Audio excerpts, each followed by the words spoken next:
Bismillahirrahmanirrahim. Assalamualaikum warahmatullahi wabarakatuh. Alhamdulillahirabbil alamin wa bihi nasta'in wa ala umuri dunya waddin wa ala alihi wa sahbihi ajmain amma ba'd. Pertama-tama dan yang paling utama, marilah kita panjatkan puji, puja dan syukur kita kehadirat Allah yang Maha Ghafur, yang mana atas limpahan rahmat dan kasih sayangnya kita masih diberikan nikmat Islam dan iman. Yang kedua, salawat beserta salam semoga tetap tercurah limpahkan kepada junjungan kita semua, yakni Habibana wa Nabiyana Muhammad Sallallahu Alaihi Wasallam, yang mana beliau telah mengantarkan kita dari zaman jahiliyah menuju zaman Islam. Insya Allah, di kesempatan ini izinkan saya memperkenalkan diri. Nama saya Rima Khalifatul Ummah dari kelas 1B reguler pagi farmasi dengan nomor NIM D1A220143, yang mana video ini di-upload untuk mengumpulkan tugas UTS mata kuliah PAI yang diampu oleh Bapak Haji Oeng Haryanto. Langsung saja, saya akan menjelaskan tentang ilmu hadis. Yang pertama, pengertian hadis. Hadis menurut bahasa yaitu sesuatu yang baru, menunjukkan sesuatu yang dekat atau yang singkat. Hadis juga berarti berita, yaitu sesuatu yang diberitakan, diperbincangkan, dan dipindahkan dari seorang kepada orang lain. Yang mana hadis itu adalah ucapan Nabi yang disampaikan oleh beberapa sahabat di waktu itu. Makanya ucapan Nabi itu disebut hadis. Yang kedua, hadis menurut istilah syara ialah hal-hal yang datang dari Rasulullah SAW, baik itu ucapan, perbuatan, atau pengakuan, takrib. Jadi hadis itu menurut syara, mau itu ucapan, perbuatan, ataupun perilaku Rasul dalam keseharian itu disebut hadis menurut syara. Nah, selanjutnya itu fungsi hadis terhadap Al-Quran, yang mana dalam uraian tentang Al-Quran telah dijelaskan bahwa sebagian besar ayat-ayat hukum dalam Al-Quran adalah dalam bentuk garis besar yang secara amaliyah belum dapat dilaksanakan tanpa penjelasan dari hadis. Yang mana demikian, fungsi hadis yang utama adalah untuk menjelaskan Al-Quran. Hal ini telah sesuai dengan penjelasan Allah dalam Quran surat An-Nahl ayat 64, yang artinya, dan kami tidak menurunkan kepadamu Alkitab, Al-Quran ini, melainkan agar kamu dapat menjelaskan kepada mereka apa yang mereka perselisihkan itu. Jadi, intinya fungsi hadis terhadap Al-Quran yang pertama itu yaitu untuk menjelaskan Al-Quran. Selanjutnya, sejarah kodifikasi hadis. Masa sahabat, sebetulnya kodifikasi atau penulisan dan pengumpulan hadis telah dilakukan sejak zaman para sahabat. Namun, hanya beberapa orang saja di antara mereka yang menuliskan dan menyampaikan hadis dari apa yang mereka tulis. Disebutkan dalam Sahih Al-Bukhari, Al-Kitab Al-Ilmu, bahwa Abdullah bin Amr biasa menulis hadis. Abu Hurairah berkata, tidak ada seorang pun dari sahabat Rasulullah Shallallahu Alaihi Wasallam yang lebih banyak hadisnya dari aku kecuali Abdullah bin Amr, karena ia biasa menulis sementara aku tidak. Namun kebanyakan mereka hanya cukup mengandalkan kekuatan hafalan yang mereka miliki. Hal itu diantaranya sebabnya adalah karena di awal-awal Islam Rasulullah sempat melarang penulisan hadis karena khawatir tercampur dengan Al-Quran.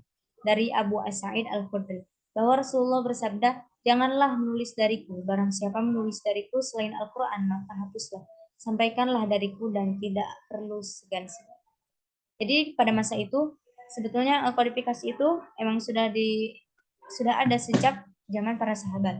Tetapi dulu pernah, mengapa ada satu sahabat yang nggak menulis, karena ada hadis yang mengatakan bahwa iya, Rasulullah bersabda, janganlah menulis dariku, barang siapa menulis dariku selain Al-Quran maka hapuslah, sampaikanlah dariku dan tidak perlu segan. Nah, itu yang mungkin menjadi acuan para sahabat dulu, tidak menuliskan tingkah Rasul.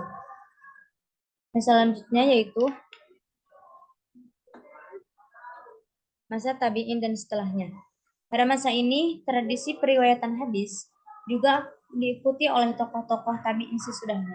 Hingga datang masa kepemimpinan Khalifah kelima, Umar bin Abdul Aziz, dengan perintah beliau, kodifikasi hadis secara resmi dilakukan. Begitulah juga penulisan hadis ini terjadi. Tradisi ulama setelahnya di abad ketiga dan seterusnya.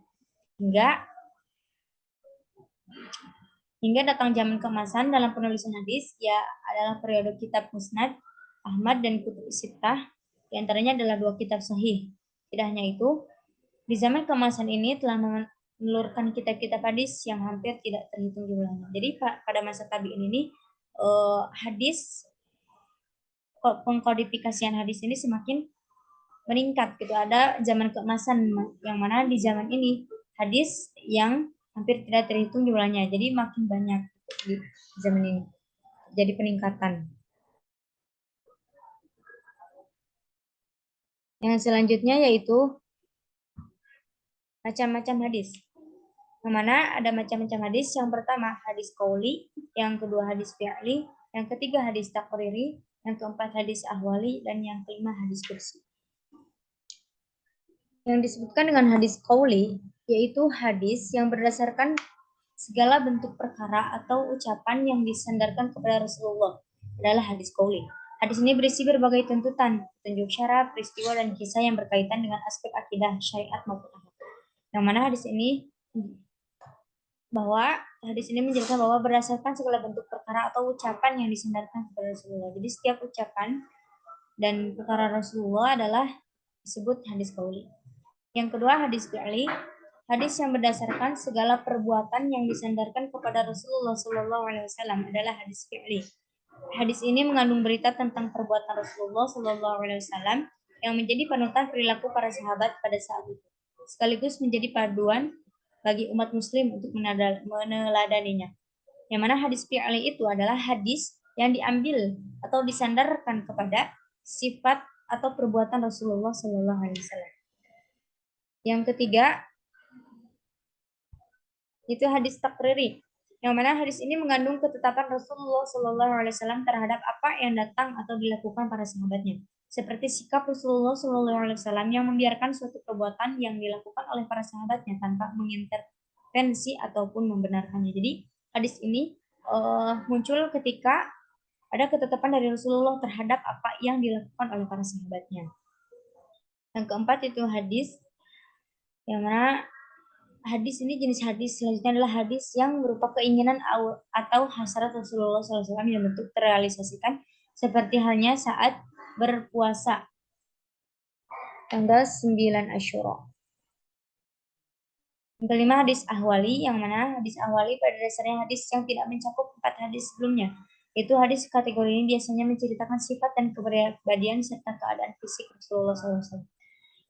Yang keenam, yang terakhir itu hadis kursi. Secara bahasa, kursi bermakna suci. Sebab itu, hadis kursi didefinisikan oleh sejumlah ulama sebagai sesuatu yang diberitakan oleh Allah Subhanahu wa taala kepada Rasulullah SAW selain Al-Qur'an yang isinya disusun oleh Rasulullah SAW. Hadis ini juga kerap disebut sebagai hadis ilahiyah atau hadis rabbaniyah karena datangnya dari Allah Subhanahu wa taala. Selanjutnya itu kedudukan hadis terhadap Al-Quran. Kedudukan hadis terhadap Al-Quran ini sebagai bayani atau menjalankan fungsi yang menjelaskan hukum Al-Quran. Tidak diragukan lagi dan dapat diterima oleh semua pihak karena memang untuk itulah Nabi ditugaskan Allah Subhanahu wa taala. Namun dalam kedudukan, hadis sebagai dalil yang berdiri sendiri dan sebagai sumber kedua setelah Al-Quran menjadi bahan perbincangan di kalangan ulama.